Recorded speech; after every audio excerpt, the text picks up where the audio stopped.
Hai adik-adik, kembali lagi dengan Kak Rina di Online Class 101.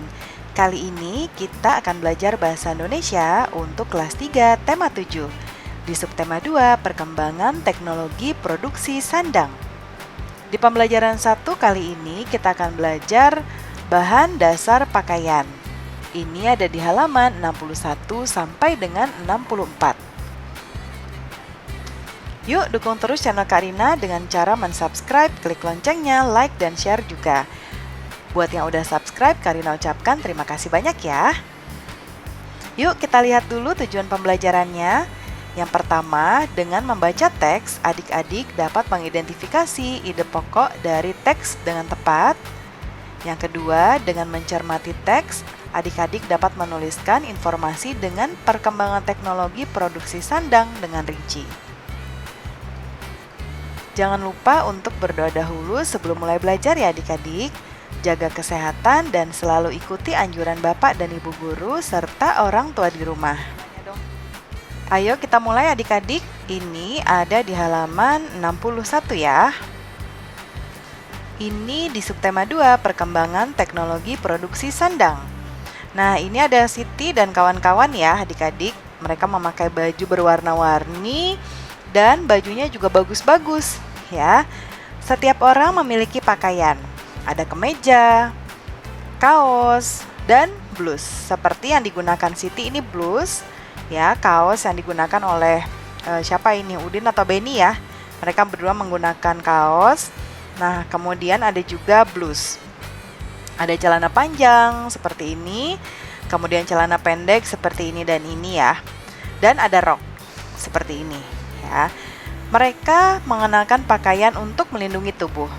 Pakaian terbuat dari bahan yang berbeda-beda. Tahukah kamu bahan apa sajakah itu? Bagaimana bahan itu diolah hingga menjadi pakaian? Pakaian apa saja yang dihasilkan? Nah, mari kita pelajari bersama-sama. Hari ini udara sangat panas. Udin merasa nyaman meskipun udara panas. Baju Udin terasa sejuk di badan. Mengapa begitu? Yuk kita pelajari bersama-sama. Bacalah dengan nyaring. Nah, ini ada bacaannya adik-adik, judulnya bahan dasar pakaian. Ini yang akan kita pelajari kali ini. Keluarga Udin memiliki banyak pakaian. Mereka memakai pakaian untuk melindungi tubuh. Ada pakaian untuk melindungi tubuh dari udara dingin atau panas. Ada pakaian untuk melindungi tubuh dari angin dan hujan. Nah, jadi ini adik-adik, kalau kita lihat di sini, jadi pakaian itu berguna untuk melindungi tubuh kita. Ya, seperti ini. Ya. Jadi melindungi itu dalam seperti apa nih melindunginya? Yaitu dari udara dingin. Ya, jadi kalau dingin, kita memakai pakaian yang tebal supaya rasa dinginnya tidak sampai ke tulang ya. Kalau dingin sekali tuh kadang tulang-tulang menjadi linu adik-adik. Atau ketika cuaca panas, ya kita butuh pakaian juga tetap. Jadi bukannya kalau panas kita nggak pakai baju, tetap pakai baju, tapi pakaiannya yang menyerap keringat, yang adem ya. Seperti itu ya. Kemudian ada juga yang melindungi tubuh dari angin dan hujan ya. Nah, pakaian keluarga Udin ada yang terbuat dari kapas dan bulu domba. Nih, ada dari kapas dan bulu domba ya adik-adik. Pakaian berbahan dasar kapas banyak digunakan sebagai pakaian sehari-hari. Pakaian berbahan dasar kapas nyaman dipakai di siang hari. Nah, pakaian berbahan dasar bulu domba dikenakan pada waktu tertentu. Pakaian berbahan bulu domba menghangatkan badan pada saat dingin. Jadi kalau kita pakai yang sehari-hari ya, cuaca panas atau sehari-hari, kita pakainya yang bahan dasar kapas. Tapi kalau dingin, kita pakainya yang berbahan dasar bulu domba ya adik-adik. Nah, kemudian Ibu Udin memiliki kain tenun yang terbuat dari serat sutra. Nah, ada lagi nih adik-adik bahan selain kapas ya, bahan dasar kapas, bahan dasar bulu domba, ternyata ada lagi serat sutra. Pakaian yang terbuat dari serat sutra termasuk pakaian istimewa. Ya, pakaian yang terbuat dari serat sutra biasa digunakan untuk acara khusus ya.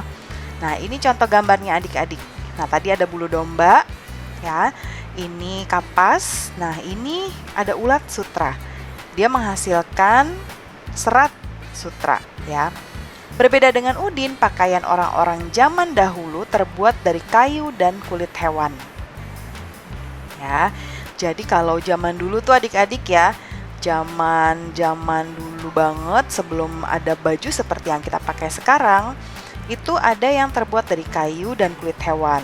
Jadi hewan yang sudah mati dikuliti lalu dibuat ya, dijahit seadanya, kemudian digunakan sebagai pakaian. Jadi pakaian mereka itu sangat sederhana adik-adik ya, satu pakaian mereka gunakan untuk berbagai keadaan. Ya, jadi kalau nggak kayak kita pagi pakai baju, sore harus ganti ya, kita mandi kita ganti baju, seperti itu. Hampir semua bahan dasar pakaian terdapat di alam. Ya, bahan dasar pakaian jumlahnya terbatas. Nah, jadi kita nggak bisa sehari pakai baju lalu kita buang.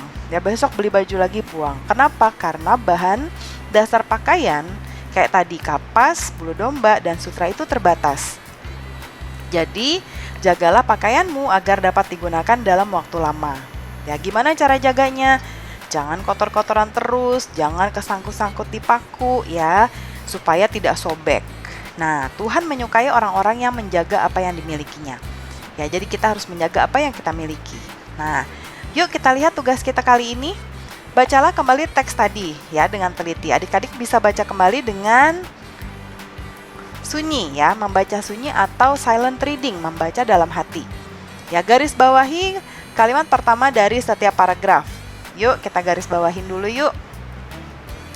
Paragraf pertama ini ya adik-adik ya, yang ini ya. Yuk kita garis bawahi kalimat pertama. Keluarga Udin memiliki banyak pakaian, titik sampai titik ya. Ini paragraf pertama. Lalu yang kedua, pakaian keluarga Udin ada yang terbuat dari kapas dan bulu domba. Kemudian paragraf ketiga itu ada di bawah di sini. Ibu Udin memiliki kain tenun yang terbuat dari serat sutra. Itu paragraf ketiga. Lalu paragraf keempat.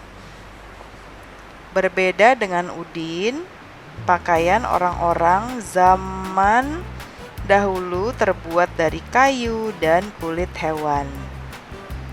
Ini paragraf keempat.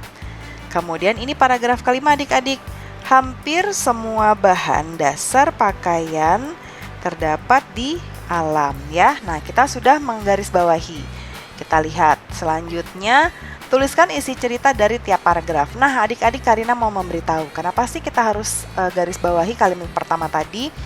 Jadi, dalam sebuah cerita ya atau teks bacaan itu terdiri dari beberapa hal, yaitu ada ide pokok, ada kalimat utama, dan kalimat penjelas adik-adik ya. Kalau tadi di sini kita lihat kita diminta untuk menggarisbawahi kalimat pertama. Kenapa sih? Yuk kita lihat. Nah, yang pertama yang paling penting adalah ide pokok. Ide pokok adalah ide atau gagasan yang menjadi pokok pengembangan paragraf. Ya, paragraf tadi nih adik-adik. Ya, paragraf 1, 2, 3 dan 4 dan 5. Itu ide pokok. Sebuah ide pokok terdapat pada kalimat utama. Jadi ide pokok ini nanti akan ada di kalimat utama. Nah, kalimat utama itu apa Kak Rina? Baik, kalimat utama merupakan kalimat yang di dalamnya terdapat sebuah ide pokok. Ya, di mana sih kalimat utama? Itu tadi yang kita garis bawahi. Kalimat utama dapat dilihat pada kalimat pertama pada setiap paragraf. Yang tadi kita sudah garis bawahi adik-adik, itu kalimat utama. Ya, lalu ada tambahannya, kalimat penjelas. Jadi kan tadi sudah ada kalimat utama. Kalimat penjelas merupakan kalimat-kalimat yang menjelaskan kalimat utama. Ya, dalam sebuah paragraf terdapat satu ide pokok serta beberapa kalimat penjelas yang menjelaskan kalimat utama. Contohnya tadi paragraf pertama, ini adalah kalimat utama. Ya, ide pokoknya adalah pakaian, ya, memiliki banyak pakaian. Nah, keluarga Udin memiliki banyak pakaian. Ini adalah kalimat utama. Kalimat penjelasnya, nah, dari keluarga Udin memiliki banyak pakaian, penjelasnya apa? Nah, pakaian itu fungsinya apa? Nah, untuk melindungi tubuh, ya. Melindungi tubuhnya seperti apa? Dijelaskan lagi. Ya, melindungi dari udara dingin dan panas. Ada juga yang melindungi dari angin dan hujan. Seperti itu ya adik-adik penjelasan Karina. Nah, tadi kalimat utama yang sudah kita garis bawahi. Yuk, kita diminta untuk memindahkannya ke sini. Ya. Nah, kita pindahkan. Karina mau nonaktifkan dulu penanya. Ya, supaya bisa memasukkan ke kolom sebelah. Seperti ini dia ya. Ini kalimat pertama, kalimat utama yang pertama. Kemudian kalimat utama yang kedua, ini tadi juga sudah kita garis bawahi. Kita masukkan ke sini. Kemudian paragraf ketiga yang ada di halaman berikutnya. Ibu Udin memiliki kain tenun yang terbuat dari serat sutra. Ya, kemudian paragraf 4-nya yang ini. Berbeda dengan Udin, pakaian orang zaman dahulu terbuat dari serat dari kayu dan kulit hewan. Kita masukkan ke paragraf keempat. Lalu kemudian di sini masih ada lagi paragraf kelima. Hampir semua bahan dasar pakaian terdapat di alam. Nah, ini paragraf kelima ya. Nah, seperti ini. Ya. Oke, nah ini adik-adik paragraf pertama sampai dengan paragraf kelima, kalimat utama atau isi ceritanya. Nah, yuk kita lihat tugas berikutnya. Nah, nanti adik-adik menuliskannya boleh seperti ini ya, supaya indah, supaya cantik. Nah, nanti yang diisi adalah yang ada di sini. Ya, ada di sini nih. Yang ini, oke. Lanjut yuk, kita ada tugas lagi nih. Kamu sudah menemukan isi cerita dalam setiap paragraf. Informasi apa saja yang kamu dapatkan dari setiap paragraf? Tuliskan jawabannya dengan kalimat kamu sendiri. Seperti ini contohnya ya. Ini Karina sudah buatkan isi cerita. Ya, isi cerita sama dengan kalimat utama tadi. Ya. Keluarga Udin memiliki banyak pakaian yang digunakan untuk melindungi tubuh. Pakaian keluarga Udin ada yang terbuat dari kapas dan bulu domba. Nah, Ibu Udin memiliki kain tenun yang terbuat dari serat sutra yang digunakan pada saat acara khusus. Pakaian orang-orang zaman dahulu terbuat dari kayu dan kulit hewan. Hampir semua bahan dasar pakaian terdapat di alam. Ini isi cerita ya dengan menggunakan kalimat kita sendiri.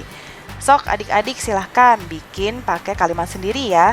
Tuliskan di buku tulis adik-adik, jangan lupa jangan terlalu dekat ya mata dengan buku ya, kurang lebih sekitar kalau adik-adik 2 jengkal adik-adik karena jengkal adik-adik kecil atau sekitar 30 cm ya, dan posisi tubuhnya juga nggak boleh bungkuk ya, harus tegap. Oke adik-adik, selamat mengerjakan ya. Itu dia adik-adik pembelajaran kita untuk kali ini. Terima kasih sudah menonton sampai akhir. Mohon dimaafkan apabila ada salah perkataan ataupun materi yang diberikan.